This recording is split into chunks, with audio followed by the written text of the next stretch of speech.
What? Oh yeah, I forgot he does ad. First slide, please. It's August 6th, You'll see when you'll see this, you'll be like, did y'all really fuck that up? You'll see. Nashville, Tennessee. Agile 2013. What's Agile? Well, it's blah, blah, blah, blah, blah, blah, blah. That bit's not terribly important. What matters is that this is a very professional environment. Keynotes, panels, networking. You're fascinating to talk to. And a quirky little idea. Interactive display boards. 5 of these placed across the convention grounds, in lobbies, the cafeteria, gathering grounds. Like, you already know what's going to happen. There's a brilliant innovation to go with them. An automatic Twitter feed.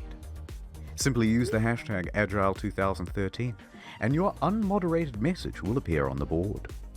It even displays images. What an amazing idea, you guys. And people were loving it, giving feedback, showing their pride. It was all going great. For a whole 87 minutes, when one attendee had a very unprofessional idea. He takes a photo of one of the displays and posts it to a certain message board with the following text. 4chan. Hello, B. I come to you in a time of great need. 5 giant screens. Ridiculous avatars, gore, and trap imagery would be much appreciated. Please, pretty please. Well, we'd better test this out. So people logged into Twitter, wrote something dumb with the hashtag Agile2013, and hit send. A minute later, a new photo comes up on the message board. Confirmation. Oh. So there was everyone enjoying the conference. I like when the suddenly, Where in this convention do I find the Zimmerman-themed butt plugs? My daddy never had big man talk with me. How do I make baby? I want baby.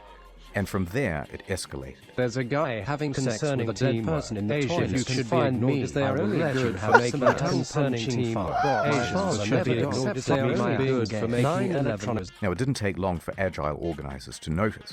Agile Alliance does not approve of the misuse of the hashtag. And here was the fatal mistake. They thought, It's only like 3 trolls from Twitter. It's no problem. so they rallied their troops, telling them to fight back with the report spam function. Well, said B, If they want war, we'll give them war. The amount of fuck-ups, man. and honestly, they took it too far. They started posting increasingly reprehensible stuff on the timeline, to the point where all of the other attendees were drowned out by a deluge of horrific images. Hitler did nothing wrong. Their reporting was slow and ineffective against people making alt accounts, Doesn't matter. so with It's each too passing many. minute, they were losing more ground. A couple of Agile attendees stuck their heads up over the trenches and drew targeted fire. Looks like the feed Oh, is being poor spammed Lisa. pretty badly. Look at her. Maybe time to switch hashtags. I can't be the only one reporting all these people. Why doesn't Twitter make them go away? Lisa is giving free toss jobs at the main screen. Flailing round, I'm blocking and blocking, but they keep coming up. eventually, someone from B offered some useful advice. Have you tried This is getting where I the stopped the cyber video, I police think. involved? No, it's not. How do I contact these cyber police? But tragically, the cyber police never came. Report them! Stop them! Cried one of the organizers. But it was no use. And soon he was targeted too, with his profile and personal pictures shopped into compromising positions. Then those shops were, of course, Why is he posted blurred back out, but onto the- but Agile Lisa wasn't? hashtag. Eventually, Agile had had enough, and they surrendered, disabling the Agile 2013 hashtag. And that was the end of it. Or was it? Because it turns out there was another functioning hashtag, Agile2. And once B figured that out, they took to destroying that as well. And that really was the end of it. Or was it? Oh my Because God. B found the host's website. They went straight to the source, uploading content directly to the displays. And that really was the end. The next day, the only thing on the displays was this message. We are working on shutting down the Eventifier site. We are reporting abusive accounts. We are also trying to find all other sources and shut them down as well. I'm sorry. And that was the tragedy that befell the Gaylord Ops. Very unprofessional, you guys. Slide 2, please. But first, Okay, this is where I stopped. airtime. Shadow Man here with Raid Shadow Legends. Available now on iOS and Android. It's a totally... I'm not sponsored by this game. Okay? I've never been sponsored. But I'm asking for a genuine viewer's opinion. Is this game good? I mean, I know there's going to be people that are going to hate it, whether it's good or not, based on the fact that, oh, ad, I hate it. But is it?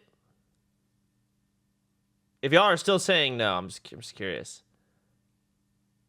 It's terrible? Because there's a game called, that a lot of my friends are playing, called Epic 7. I never played that shit either. But they're obsessed with it. Anyone play that? Is that one good?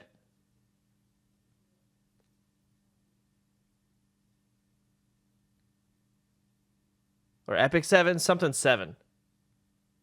It's pay to win trash. Oh. Get friends with better taste, lol. Not as good as the crab game. True. Crab game's not pay to win. Yeah. All right. Free RPG, PvP, DVD for people with ADHD, but don't take my word for it. Here's someone from IGN.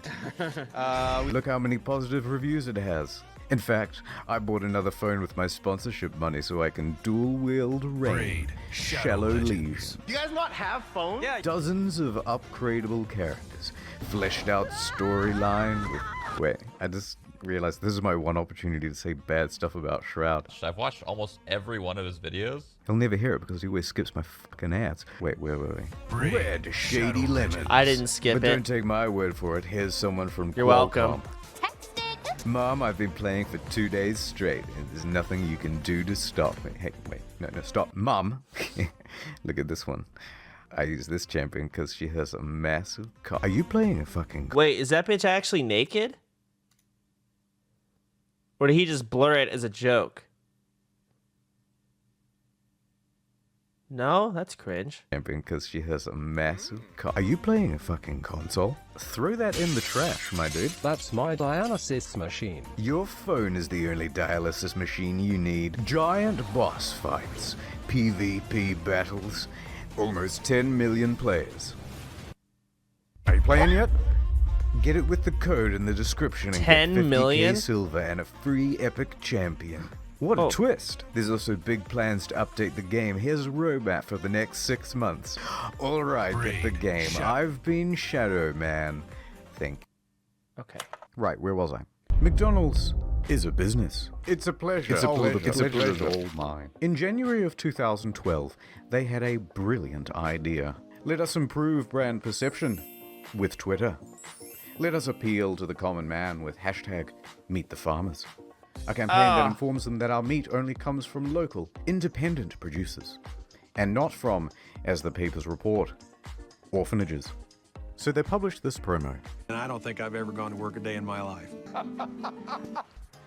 And success. Hell yeah, lads. Another win as usual. People were loving it. I don't like these sounds. They had their usual detractors, of course, but overall, good stuff. So they swapped out this hashtag with a new one. McD's Stories. And here's where things took a turn. They wanted the Twitter public to tell their experiences at McDonald's. Obviously, only good things ever happen at McDonald's. This is going to be a slam dunk. Let us shake hands in confidence at our imminent success. So McD's Stories premiered on the Twitter homepage, and... within 5 minutes, it was clear that people weren't going to harp on about the time they got a free extra sauce with their McNuggets.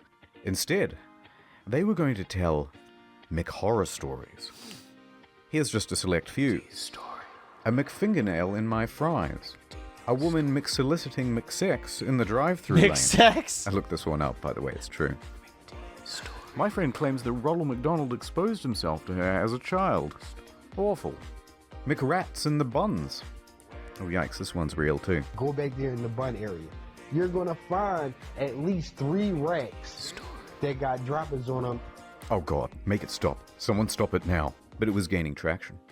More and more people were publishing their negative stories on the hashtag. And once they had used all those up, Hey, I see my it name. progressed to just making up stuff for shock value.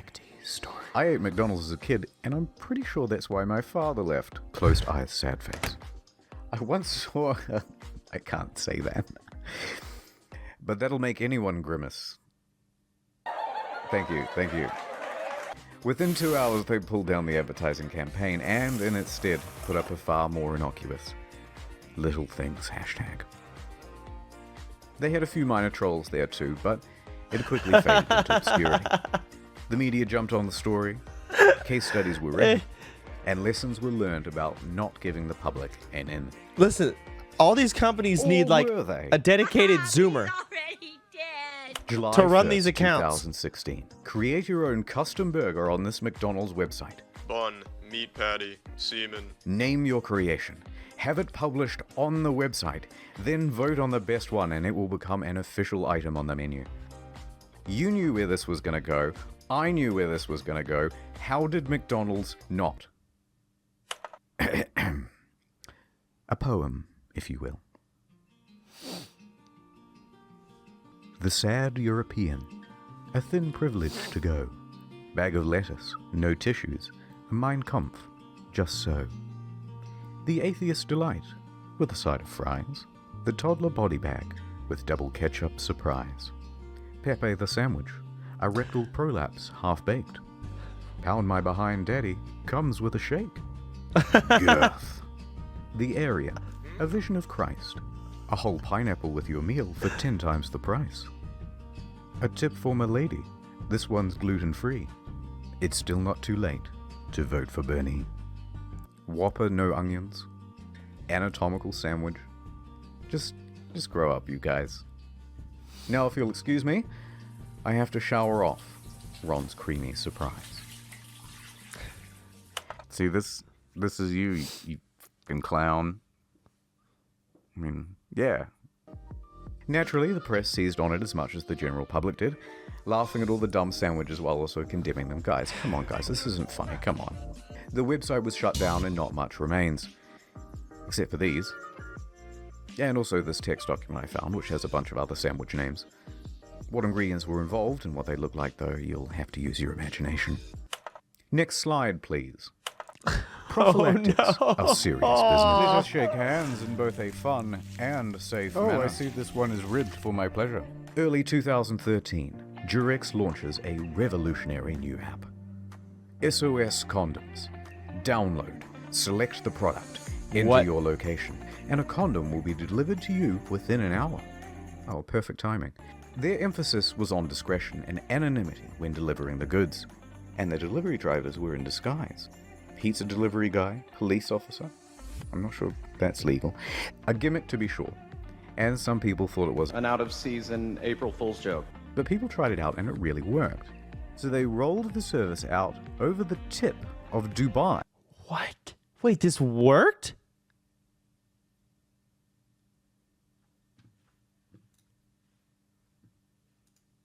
Of all places. But after its first week, the government shut it down, citing it as promoting promiscuity. Booted out, they had a tough time deciding where to launch next. Guys, let's let the audience decide with another online poll. Oh, for fuck's sake. So people jumped on the website and started voting. I will be voting for a Krispy Kreme donut place. Tens of thousands of votes were counted, with some of the major contenders being Paris, Singapore, Kuala Lumpur, and London. From South Africa to move away from this. But all of them were outshined, with the most votes counted for Batman, a small conservative Muslim city in Turkey. Let that be an object lesson in the dangers of tampering with the laws of Mother Nature. The internet rejoiced. Another marketing campaign to add to the KD ratio. A Facebook post went out from SOS Condoms congratulating Batman and to stay tuned for more to come. But there was no more to come, so to speak. The campaign was promptly stopped. SOS Condoms never opened. The fucking Batman dancing.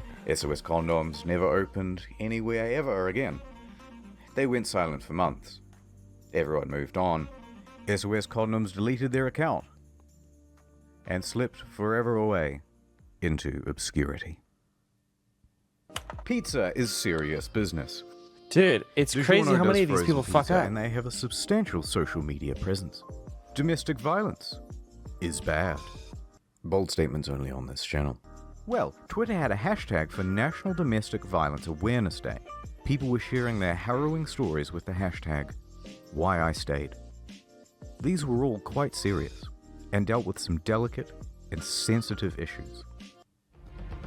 Then here comes DiGiorno throwing on the accelerator, no fucks given, driving right through the front door. They had pizza. Ooh. Hehehe, that was a great tweet. I bet everyone is loving it.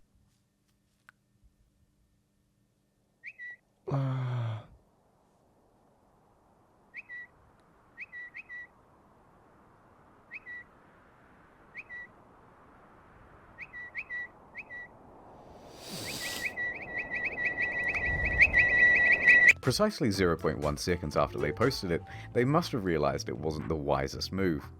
And they apologized, but the media got involved. So they kept apologizing. I'm sorry. They couldn't stop apologizing. Sorry. I'm sorry. They just... I promise you never again. I'm so sorry. It was terrible. I couldn't be more sorry. Please accept my deepest apologies. Relax. I understand. Naming your baby is serious business. Put it to the internet, this Canadian couple said. Trust in the kindness and sensibility of strangers. It was Cthulhu Allspark. Next. Do you know what kerning is? It's important in print. It's essentially the proportional spacing between fonts. Why does it matter? Well, sometimes two letters close to each other can look like a single letter, oh, for God's sake. Alright, stop. Let me finish up with a little bit of a behind-the-meme style history lesson. In the early 2010s, brands were only just finding their foothold in social media. Yeah. They didn't quite understand how to connect with their audience. The tendency was to be a bit overly formal, stuffy, not quite fun. That is until Denny's came along with a game-changing Tumblr account. They started actually having a good time, and it appealed to fellow Zoomers, such as myself. It took a little while, but soon other brands cottoned on to the strategy. Arby's started posting memes. Wendy's dropped a mixtape.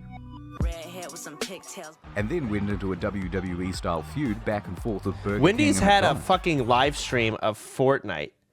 Just some motherfucker going around playing Fortnite. Did y'all see that? They did Animal Crossing too. Yeah, I saw that. I think like they went into some person's house. I saw a clip and like they were jacking off or something and like, I don't know, some weird shit. Or maybe they were like watching porn. I don't know. They had to leave that house really quick. Or no, that was Chuck E. Cheese. I'm sorry, not Wendy's. Another company to fuck up. No big deal. And Gen Zers, such as myself, lapped it up. How do you do, fellow kids? Now, that's not to say they all figured it out. Other brands attempted it too, but without committing fully, they failed to get the same appeal. So, into the late 2010s, things were going pretty great. It was a little content renaissance. Chick-fil-A is officially America's favorite fast food restaurant. Imagine if we opened on Sundays, had to give everyone else, like Wendy's, a chance to make money. Your mom is a hoe. Steakums even broke down the whole phenomenon on Twitter and in articles, and I'd like to turn that into a full video soon. But, with all these relatable memes floating around, people were starting to feel a little pandered to. Very relatable. Nice, that's relatable. Yep, relatable. Relatable. Okay, everything's getting so fucking relatable, it's actually kind of annoying. Guys, we get it, you're relatable. Just stop relating. Stop. Enough. That's it. I can't take it anymore. Alright, silence, brand. And so a new meme was born. The spider crab with laser eyes, Arial font 32 point, white on black bar background, no shadow with text. Silence, comma, brand. And it was a very powerful tool. Eminem's pushing something or other. Take that, brand. Hey, fellow Gen Zers, silence, brand. And it became a long and enduring meme. OMG, I feel that. That is such a mood. Relatable AF. Silence. Sometimes a few brands could crack through it. Silence Twitter. But for the most part, this crab has become the quality control of Twitter. An apex predator shutting down lesser brands. God bless it. Alright, it's time to stop. That's enough business for today. Thank you for attending my seminar. Here are the patrons. Thank you very much. I love you. I'll see you at movie night. That's a lot of fucking names. Holy shit. Yeah, this guy's got the best videos.